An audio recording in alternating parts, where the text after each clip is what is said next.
Tak to wygląda zabezpieczone. Tymczasowo później będziemy to wszystko czyścić. Jak już się uporamy z pracą przed złożeniem, oczywiście nowe uszczelki i tak dalej. A tymczasowo przeniesiemy to sobie tutaj, gdzie mamy wszystko, co dotyczy tego cylindra. Ułożymy delikatnie. Będziemy czyścić, ogarniać, wymieniać uszczelki przed montażem. Tutaj widzicie, też mam, tak jak wcześniej mówiłem, pręty oznaczone.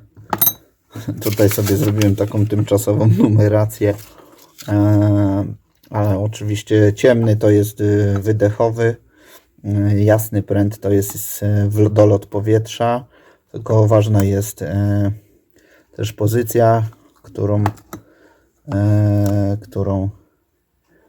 były włożone z powrotem. Tutaj to samo dotyczy tych prętów. No i tyle.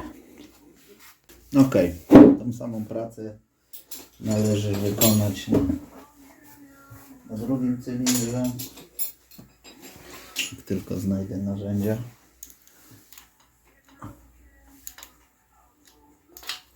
No tutaj może nawet nie uda się dojść, nie uda się. No to rozujemy, co się uda. Robię pauzę. Jest i narzędzia. Tutaj powinno być troszkę łatwiej. Jest jakby więcej miejsca. Lepiej się upewnić, że klucz dobrze wszedł, niż później kombinować ze śrubami tak naprawdę. No, będzie tu sporo czyszczenia, już widzę. Ta w ogóle słabo była, jakoś dosyć dokręcona.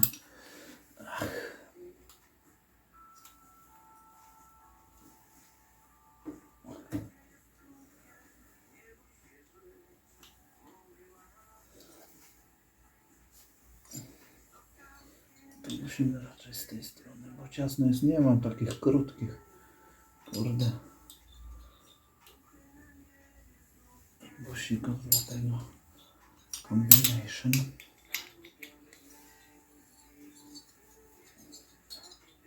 Ale jak trochę siły się użyje, może pójdzie.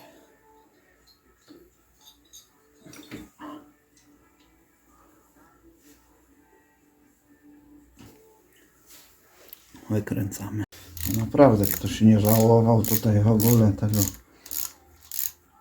szczeliwa.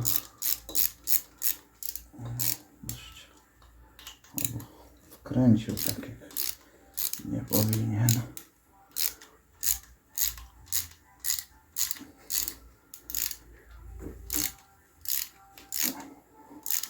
Pilnujcie, żeby te heksy zawsze tam mocno siadły dobrze, bo później jest problem. Jak się omknie temat, to jest kicha. No i dobra, podnosimy całość. Trafiamy na to samo. Mogę wam jeszcze świecić, bo nie wiem, na ile to widać.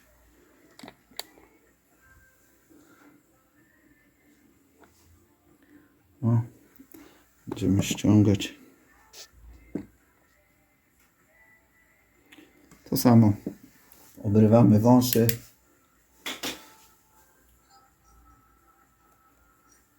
Te uszczelki już się naprawdę nie nadają. O, tak żeby nic tam nie wpadło do środka. Wyciągamy delikatnie pręcik. Sprawdzamy. Jeden popychacz też otworem był do zewnątrz.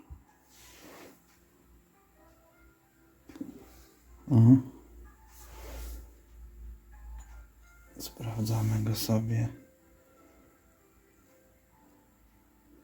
Są tu pewnie ślady, ale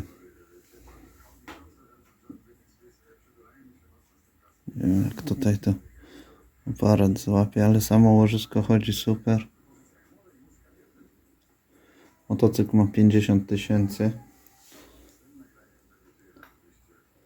Mamy jeden. Wyciągamy drugi. Też otworem do zewnątrz. Więc wszystkie popychacze były u mnie skierowane otworem do zewnątrz. I tak muszą trafić z powrotem. No, te wyglądają dużo. Ok, wygląda to dobrze. O, kurde, sorry. Nie ogarniam trochę tej kamery do końca. No.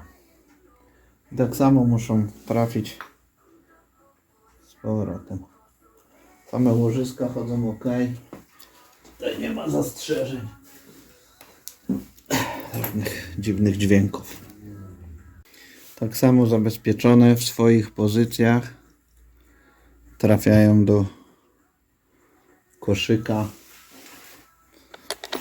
który został przygotowany na przedni cylinder. Układamy sobie to. O. I tak zostawiamy na razie. Wrócimy do tego później. Ok.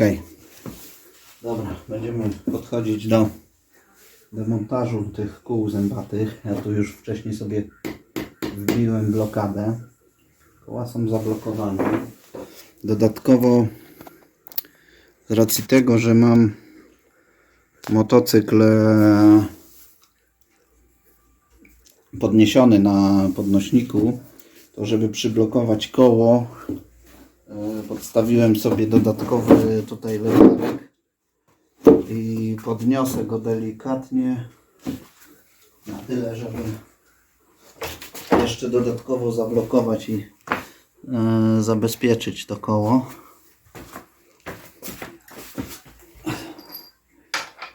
Jako dodatkowo po prostu blokada.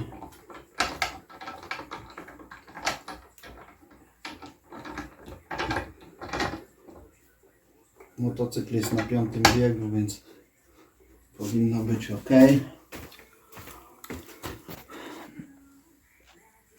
Wrócimy sobie tutaj do naszego tematu. Dobra. Spróbujemy usunąć zegara tego z napinacza.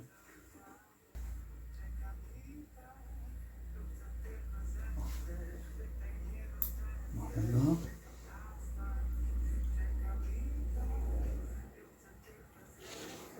Mamy zegara zdjętego, odłożymy go sobie na bok.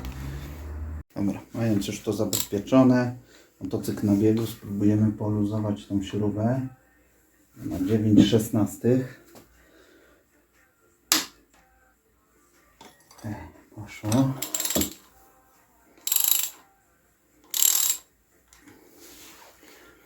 Luźnimy dolną śrubę, ona jest na jedną, drugą. Ok, poszło. Ok, śrubki wykręcamy, ale zostawimy je w gniazdach, tak żeby całość wyjąć.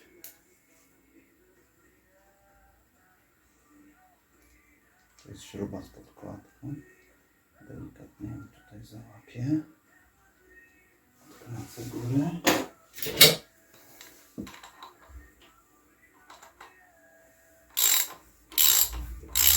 Ja to tak w całości z blokadą razem odłożę do osobnego pojemnika.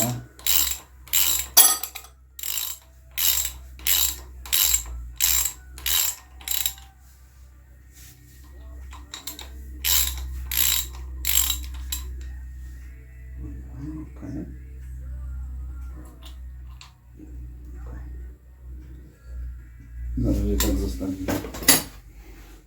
Ok. Kolejny etap to odgięcie napinacza. Ten napinacz i tak już będzie do wymiany, przyszły nowe, więc odginamy go delikatnie i ja używam sobie tutaj takiego imbusa i blokujemy go poprzez wprowadzenie imbusa do tej blokady i przez otwór w pompie i tym sposobem mamy go zablokowanego, a łańcuch luźny. I teraz będziemy próbowali delikatnie w całości zdjąć to wszystko. Wykręcimy te śruby. Jeszcze dodatkowo muszę sobie zaznaczyć. Miałem to zrobić wcześniej. Konkretnie już tych znaczków trochę narobiłem. Później mi się musi zgrać, ale żebym wiedział, który jest który, to zaznaczę sobie, że w pozycji, gdzie mamy to wyosiowane, to czarno-biała kropka będzie, tutaj mam czarny, tu biały znaczek, będzie wiadomo, że to jest ta pozycja zerowa. Mam nadzieję, że to będzie ok. No dobra, spróbujmy tutaj podejść do sprawy.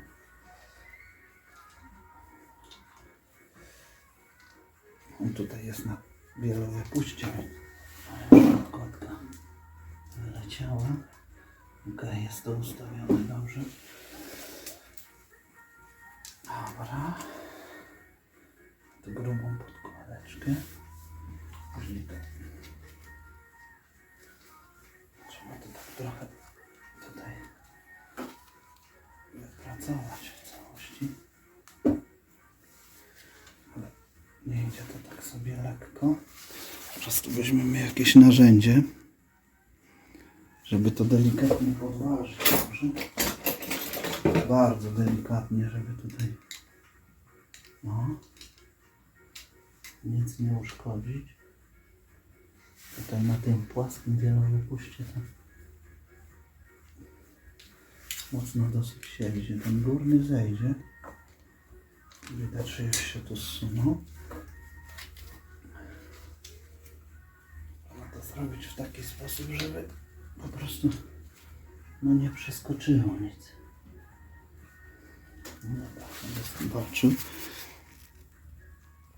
Ok, musiałem nad tym trochę popracować, ale w dalszym ciągu to nie jest takie proste. Trzymam to wszystko w kupie, żeby nic mi się nie przestawiło. Zostawiłem blokadę w środku. O, poszło. Trochę tu, trochę tu. O. Zostawiamy i tak to w całości, nie widzicie, tak to w całości odłożę sobie do kartonu. Tu oczywiście standardowo wypadła tulejka, tu specjalnie karton na to przygotowany.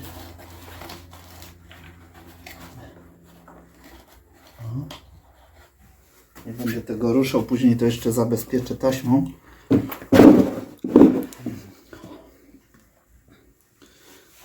Za każdym razem, prawie jak to się ściąga, wypada ta tulejka. Ta tulejka to jest taka tuleja dystansowa, która była tutaj. Nie wolno zapominać później o jej zamontowaniu. Tak to sobie wylądowało w pudełku, zabezpieczone. Znaczki ustawione dokładnie tam, jak to jest, tak jak ściągaliśmy, blokada została, później będę ją wyciągał przy montażu. Dobra, jak już mamy to zdjęte, zwolnimy sobie delikatnie napinacz, żeby nam tu gdzieś nie wystrzelił. Odginamy to, tak żeby swobodnie wyjąć blokadę. Pomału go puszczamy. To jest dokładnie jego miejsce. On teraz powinien wyjść, ale swobodnie jest do zdjęcia.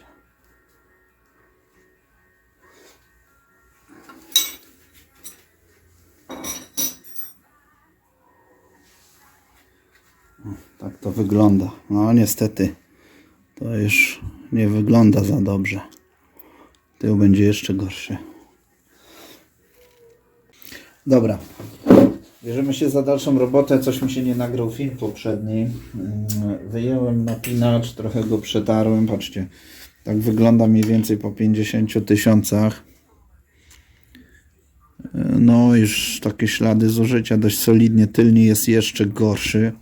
Podejrzewam, że nikt tu nie zaglądał wcześniej. Zobaczymy, mamy nowy napinacz. Tutaj był ten ślizg sobie przyczepiony. Pod nim jest jedna ze śrub od pompy oleju. Nie był jakoś tam mocno zmęczony, ale troszkę był. I jak go ścisnąłem, to niestety ułamała się jedna nóżka, więc jest do wymiany. Może i lepiej, bo od temperatury ten plastik już się taki kruchy zrobił, więc trzeba będzie go wywalić. Teraz ważny temat. Jeżeli nie robicie nic przy pompie olejowej, do wymiany samych napinaczy nie trzeba jej demontować. Ona jest przyczepiona na 4 śruby do płyty, ponumerowane 1, 2, 3 i 4. Jeżeli nie będziecie jej chcieli wymieniać o-ringu w środku ani nic robić przy niej, to nie musicie tych śrub odkręcać. Pozostałe 2, 4, 6 śrub trzyma całą płytę na swoim miejscu. Tutaj do korpusu jest przymocowana. I teraz ja będę robił chcę zajrzeć do pompy, chcę zobaczyć, jak tam wygląda wszystko, wymienić o-ring. Jak już tutaj jestem, chcę to zrobić, ale później konieczna będzie procedura osiowania tej pompy, chociaż niektórzy po prostu przykręcają śrubka po śrubce, ruszając kołem. Wszystko jest do zrobienia, ale ja będę miał kołki, czekam aż dotrą tylko i będę na kołki ustawiał, ale to później nagramy jeszcze.